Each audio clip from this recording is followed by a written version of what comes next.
We are still, as you will see, engaged in our subversive survey of how everyone, I guess put in serious quotation marks, but how, since we're just talking, and talk is free, made up, doesn't cost anything, and it's fiction. So therefore, if you don't like it, what are you going to do? Don't buy the book. But at any rate, the subversive survey regarding how it is that everyone wants to be more intellectually creative, to be more intellectually free, and to use the kind of sketches we have been doing verbally. Everyone wants to, in some way, be able to think more as an individual as opposed to the collective base of thinking from which all ordinary minds derive their initial ignition. I'm sorry, but it is. And of course, as always, for those of you taking serious notes, that is true and it's not true. But we don't have time to go into that anymore. You do all understand that. If it was not for that reality that's true and untrue, why would everyone be satisfied? Why would anyone tolerate the fact, assuming I'm correct, that we're correct, why would anyone tolerate the fact that everything they know they got from somebody else? See? I knew you would be struck dumb. But at any rate, everything is arranged that way, going under all sorts of strange names, religious, metaphysical, philosophical. But it is that the nervous system itself, in the only place it can grow, the only thing that is of any singular significance to a human, is here. A man can put on weight, he can lose weight, he can get stronger, he can get richer, and etc. And there's nothing wrong with it. Decent hobbies, everybody's got to kill, 65 or 70 years. You can do that. But insofar as there being a reality, insofar as there is any possible reality for a change in a person, anyone nowadays that even resembles at street level, metaphorically speaking, to be averagely intelligent has got to understand, forget their little soul and forget everything else. As always, it is the human nervous system that has the only chance of expanding, and it is here. So you have people under whatever name attempting to be more intellectually, and we can just call it all sorts of things. I just picked out words that many people like. Creative, free. Everybody just seems to just get the shivers over. I would love to be intellectually creative. I just know I've got some kind of talent. In fact, come over here and would you listen to me sing part of this aria from... No, please don't. I have a 10 ear, and if I don't, it is very easily offended. But anyway, everybody has some idea that they want to be, well, we can do an easy wrap-up of it, that they want to be better. Everyone wants to be better in some way, but it is here. No matter what they call it, that is the only place. Once you see that, it's not a question, it's not my theory. It has always been true. The only place that you can be better in some singular individual sense is here. You can get stronger. We don't care. You can lose weight, gain weight, have a nose job. But you're back to the good old problem is, and I'm just using their definition of it, ordinary humans. The same old thing they've been whining and wringing their hands about for years of, well, I worked like a dog, saved my money, went to school, and now I'm rich and famous, and holy mother of God, I'm still miserable. Like it's our fault. And of course, then you always have a religious person somewhere to go, well, if you're that rich and you're that old and depressed, I think it's about time we had a short talk. It is the same old complaint. The only reason I threw that in is because it is so common and it's been worrying in that particular verbal guy's Western minds for 5,000 years that you know of them saying, well, I did my best in life and I did everything that they told me to do. I tried to follow the dictates of my culture, my family. I did the right thing. And here I am 50 years old and I'm just miserable as hell. I'm driving around in a Ferrari, but I'm still miserable. And then, of course, everybody's still driving around in Datsuns and Hondas go, ha, ha, ha. As though that's some kind of justice. It is simply the fact, and of course, from a religious sense, the only reason I brought it up again is the religious people say, well, you should have come to us to begin with, and given us that $120,000 instead of that dealer for the car. But anyway, they say, well, sure you're miserable because you're alive. And our forefathers offended the gods, and you're going to pay for it. So, put a down payment on it now, and then when you die, you'll be non-miserable. Guaranteed, non-miserable. The point is that people are driven, that they're trying to expand the nervous system here, no matter what it's called. This is what humans are being driven to do, because there is where life itself is expanding in man. It's the only place. Men are not changing drastically in a physical sense. We are not growing other arms. If you find that in some way you are, I would check with a physician, because that is not the norm for humanity. It is not a somatic change. It is here that life continues to ooze additional energy, that life continues to grow through man. The interesting part is always, because it is a form, it is a manifestation of the energy running things, is that even though people are driven to want to be, to use my terms, which are not untoward and unfair for the time being, that they are driven to want to be more intellectually creative, original, free, that they would like to be more of an individual thinker as opposed to some kind of manifestation, some kind of shadow puppet of collective thinking. Even though they say that, the reality of it escapes totally any execution slaved by a few. It's back to the same old thing that is not ironic, is that everyone stands out front and says, go around and bring me up my Maserati. When they're going to bring you up, that's 67 Plymouth. And you'll get in and drive right off. So it is the drive. Now, of course, you got to understand, from one sense, for me to use that kind of description, as crude as it may be, you've got to also understand, if everyone was given the ability only to ingest and enjoy grape soda as opposed to champagne, or to be satisfied to drive a 67 Plymouth and life in its magnanimity furnished everyone with a 67 Plymouth, then why even dream of something else? Why even be driven at this end to talk of, well, I'll accept no less than Dompion, and then you will accept whatever they bring. The reality is that there's only a few who ever experience an actual change here. And that's what some of you have begun to call, and I'll go along with it, the neural revolution. I can accept that. I had something more in mind that had to do with farm machinery, but we'll call it that. All right, vis-a-vis all of that, that's a pretty short intro tonight, only 35 minutes for the intro. All right, all of that, and then vis-a-vis all this trying to be original, trying to be more creative, wanting to be. Could you tie that in with a couple of recent Kairos? And them being, one of them was, if it ain't broke, break it. You remember that one? Another one was the old man that stood up at a family function and told his kiddies that the only thing that you really might know is something you made up. Now, would you consider several aspects of that? One is, both of those ideas, if it ain't broke, break it, to begin with. That is not too far removed from what would be a more individualistic, or revolutionist, or combine, if you want my...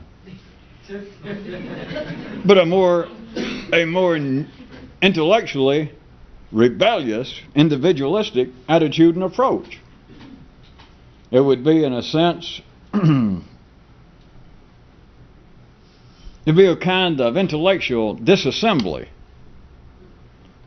Not for any particular reason, and certainly not for the kinds of reason of some academic criticism. And certainly, of course, not to take apart other people's arguments and say, well, look here, your argument has a terrible flaw in it.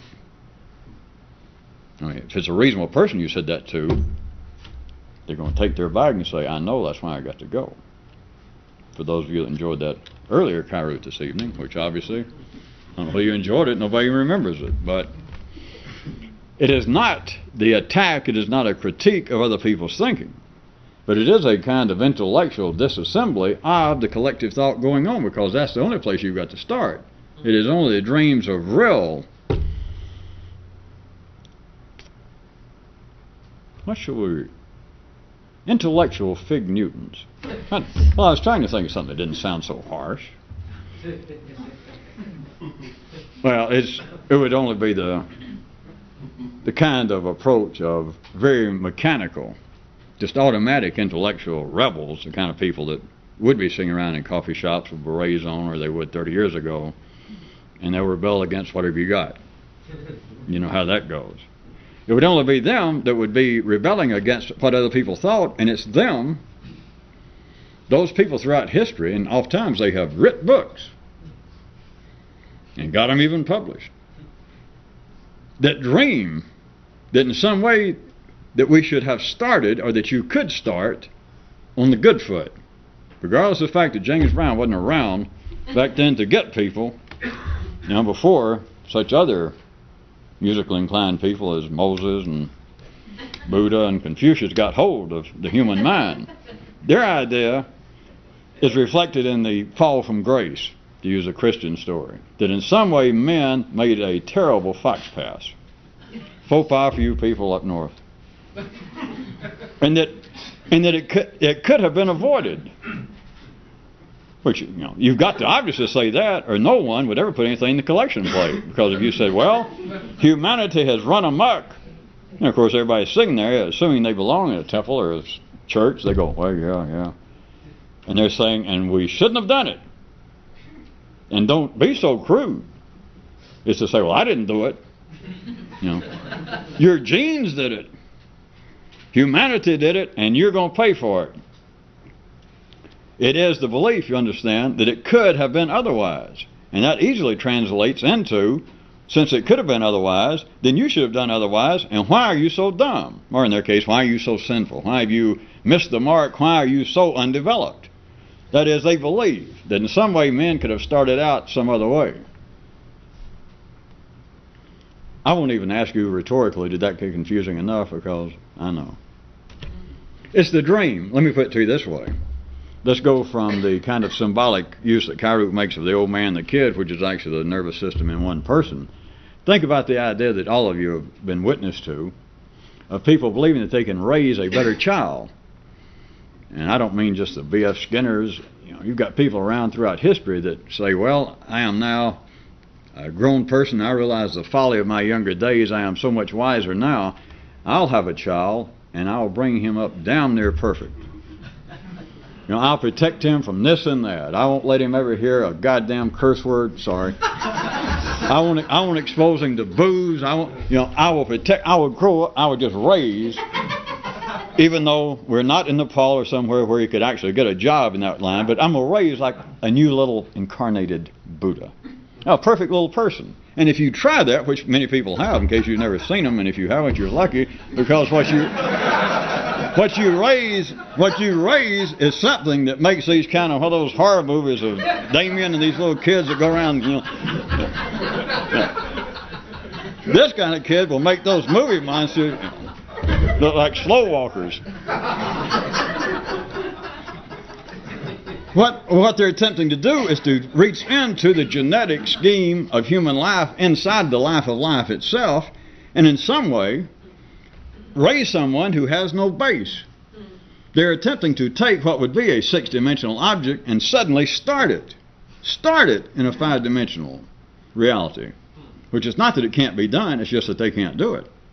You have got to go somewhere. You've got to start. And if you even want to take the idea, which is very symbolic, and even if it was real, it doesn't matter, but you have got to accept the fact, if you're going to take a Western view, that Adam and Eve, that there was originally some kind of fall.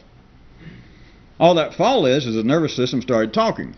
That's what it was. It was the fall of the primary system. It was no longer primary. The man was no longer simply the three initial S's. But once he started talking, you had the fourth S of speech. Once you have speech, then from the kind of view we're talking about now, you've got collective speech. You have got collective thought. And now I did that. I want to be in some way freer. And the problem is that I got caught up in the influences of ordinary life. Because an ordinary person says that. And they can apparently be extraordinarily insightful. They can have all sorts of intellectual and academic credentials, or they can wear funny clothes. In fact, they go into trances. But they're all saying, in some way, outside influences. The crude pressures of ordinary life got me off on the wrong foot. And when you hear that, and all of you have heard it, I won't press you, but I bet you some of you have even said that, and you thought it. But your idea is, if I could go back and undo that, boy, where I'd be now. Yeah, I'll tell you where you'd be. It's one of these coats that they do like this. And you don't have to worry about tying your shoes because you don't have any laces. You cannot escape the original fall, if you don't look at it that way. So the idea, back to where we were, I'm telling you that it would be a form of an intellectual disassembly. Not a recanting, not a rejection of what's gone on before. That'd only be an idiot. You'd be back to some kind of coffee house rebellion of you saying, well, yeah, I'm a rebel. I'm a free thinker. In what way? I don't know. What do you think? And if you tell them, they suddenly try to do some sort of, they try to do some kind of Walmart version of Marlon Brando in the 50s. You know, it is not a naysaying. It cannot simply be a rejection of what's going on, because if what's going on wasn't going on, you wouldn't be going on. In other words, if there was some sort of fall and people ran amok, remember this, there's no chance of you running non-amok until you once run amok. Until this thing can talk, you can't even talk to it. You can't say, what the hell are you talking about? I mean, even if you now try to adopt some similar approach that I'm hinting towards, and you say, wait a minute, I begin to see the importance of thought. I begin to see that might be the one place that I could have some individual specific effect in my lifetime. But Jesus, this thing is almost nuts. That doesn't matter. That's not the point. And I'm saying nuts truly, figuratively, because if you're nuts, you don't need this anyway. You've got a better hobby. But any sort of feeling like this thing has such a poor, such an ill-founded basis, that my only wish now is if I could have just stopped from ever going off in this one direction. And that's not true. See, that is a naysaying, that is a crude attempt to reverse, to take on the opposite attitude that, well, whatever I think, whatever it is that I think that I don't like, then it's wrong. It is unfruitful, it is unprofitable, I'm opposed to it. And I need to do something about it, and then I'll move on, excelsior. Then, onward and upward to greater thoughts, as soon as I take care of this problem. See, a revolutionist doesn't have that kind of right hand to say, this problem. That's only good, as all of you know, for loans 2 flights up, circumcisions 1 flight down.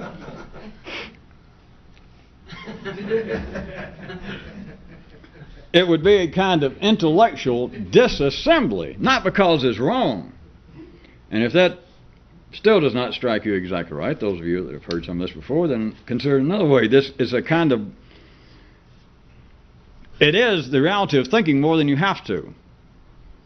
And that being the end of a sentence, as far as we can put it. That there is, well, thinking more than you have to, comma, in this manner, or about this. It's not thinking more than you have to in that direction.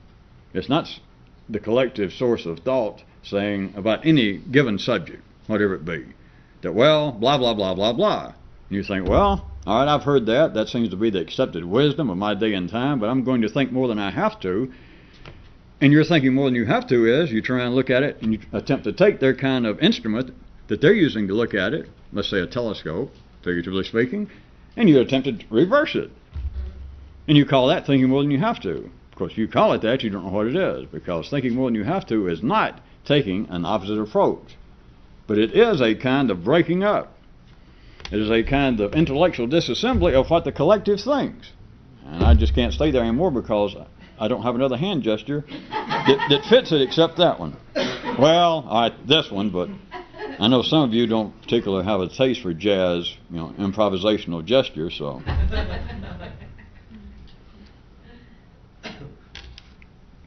All right, note.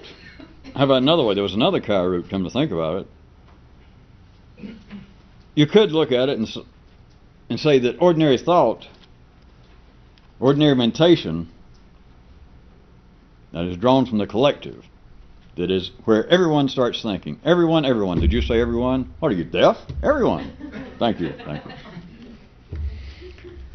Ordinary mentation would be like round thought, whereas revolutionist thought would have no particular shape. I knew you'd all remember that one too, because it was one of the favorites of the night. And you could... 15 minutes is about right to really make it interesting. Is take all that and consider this further. That you could say that ordinary mentation, in a sense, is round, if we're going to put a shape on it, spherical even, to get a little more, even crudely complex. Whereas intellectual effort in a revolutionist way of thinking more than you have to would have no particular shape. And I pick out spherical for several reasons. One is, there is no opposite of a sphere, not that you can picture. Whereas if we said it was triangular, you could always think, well, wait a minute, all you got to do is turn it upside down, and that would be thinking more than you have to, or turn it over on its side. If it was anything other than an equilateral triangle, where you could tell that indeed it had been shifted in some way. But a sphere, what are you going to do with it? Well, I don't like the way that looks. I think I'll turn it around a little bit. You might get a job as a critic.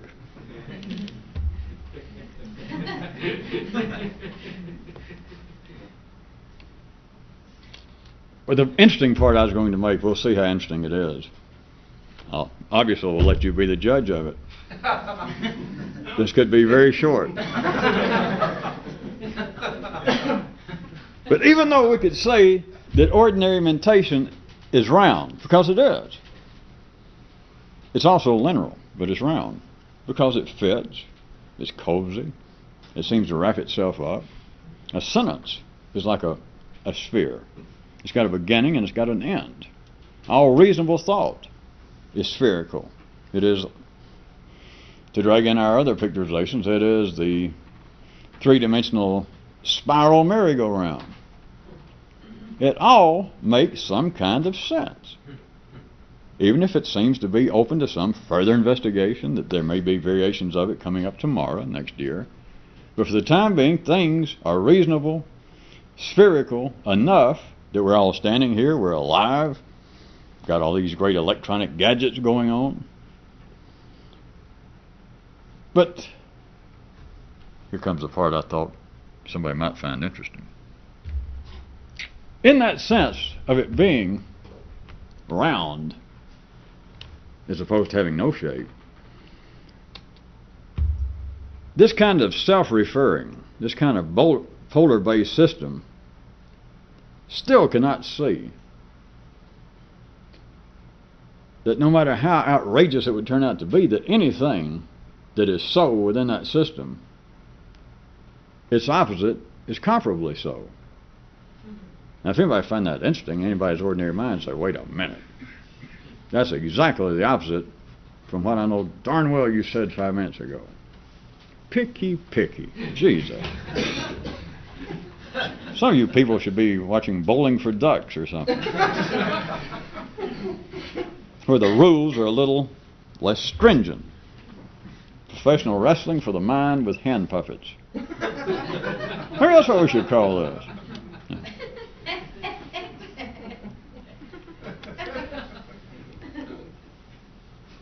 Well, I'll just pretend we didn't even do this last couple of minutes. We'll just go on, all right?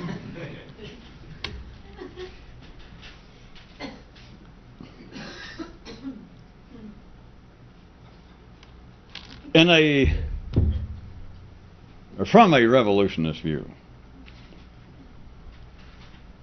in man's intellectual secondary world, just the everyday sane world, everything that's correct is made up. And if anybody's really good, they say, wait a minute, we've been going through that. You've been trying to pull that kind of flim-flam for the last few nights about that guy that told his family that anything you actually know is made up.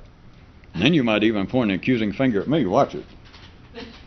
That even I said something about, well, from a revolutionist view, the only thing that you could actually know compared to what everybody else knows, anything you actually know in some way you made up. And we already agreed. I mean, you pressed it, and I submitted as usual, that it is somewhat insane, if not improbable. But anything a man actually knows outside the collective area, in a quite real sense, he made up. So, even if you just take that as an arguing point in some faraway universe, then how is it that we could now say that in an ordinary sense, not in some revolutionist sense, but out here in the everyday world, in the man's intellectual secondary world, now we're talking about, as opposed to that kind of artificial division that we have made from the primary into the secondary, but is still worthwhile enough to use as a verbal liming, that in the intellectual secondary world, everything is made up, including, what do they call it? The big T. Tulsa? No, there you go again. The truth is made up in the secondary world. Now, at least any of you get more confused or irritated or perhaps have a Malox moment.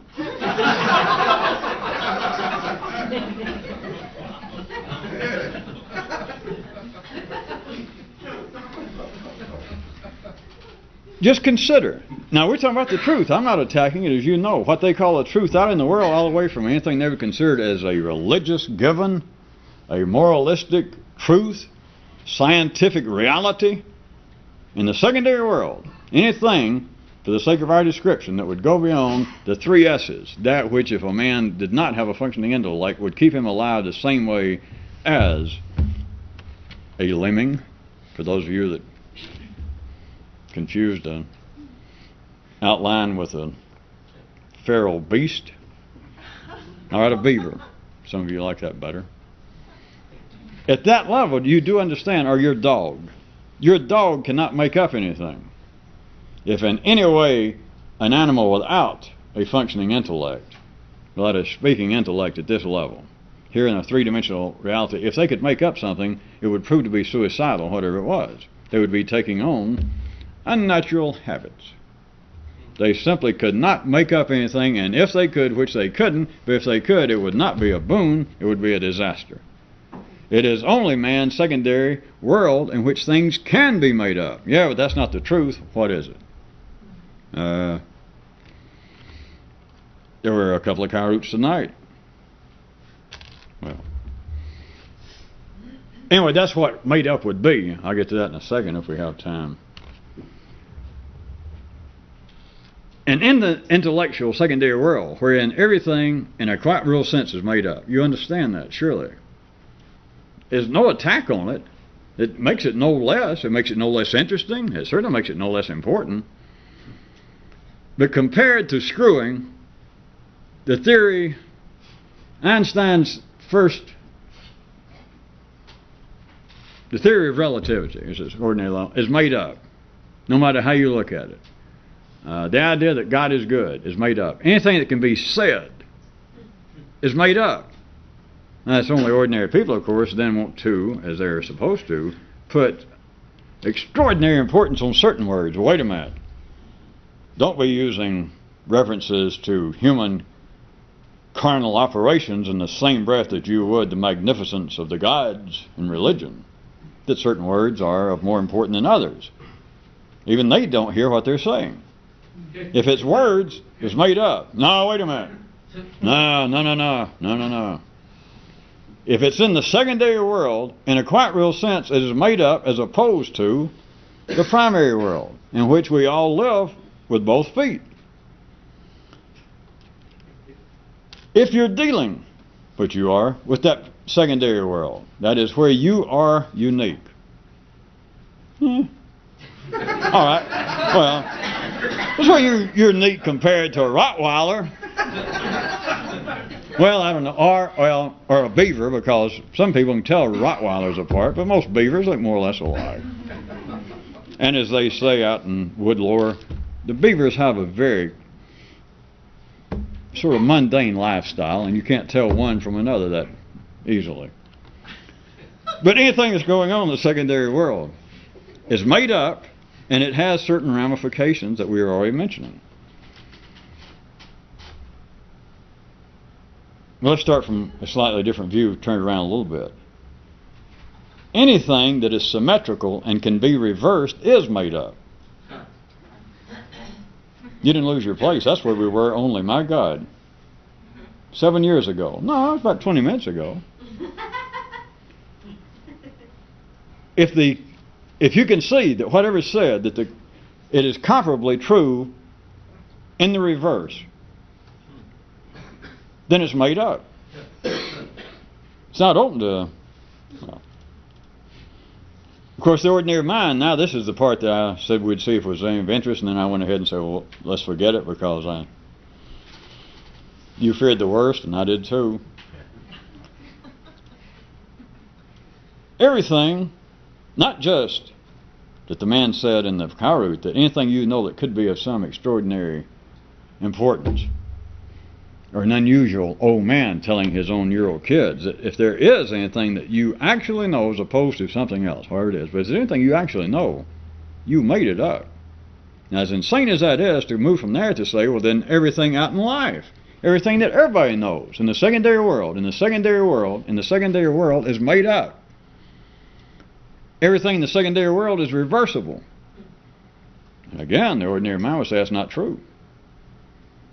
It is true. That's the only way that you know that it goes in one direction. That's the only way that people stand at the crossing and see the train go by and say, well, there goes Islam on the move. There goes reality in the right direction. There goes goodness and justice.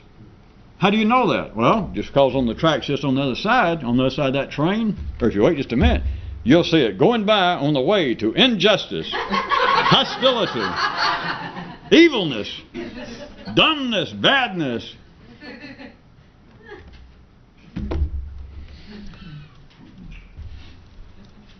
If it's in man's secondary world, it is symmetrical and it's reversible. It's made up. And the ordinary mind can't see it. Oh, it's not supposed to. You know I don't mean that. But it cannot see that anything I know is made up.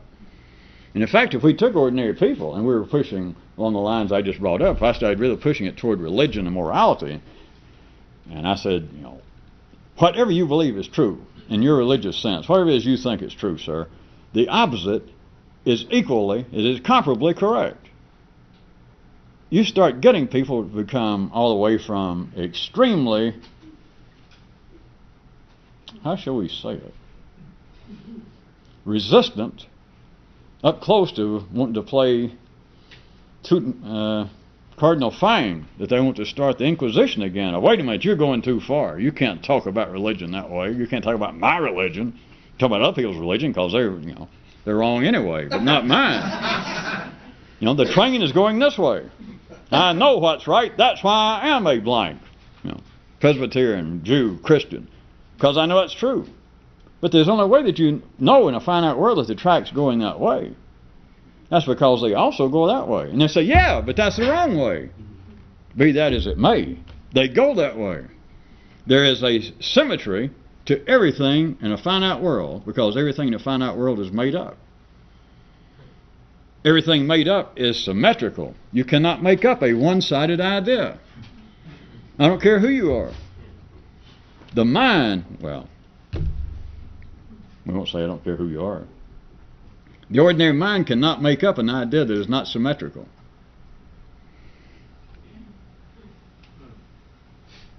And this would be a good place to point out goodbye and good evening. Hello. Now for the beginning of our show, fini.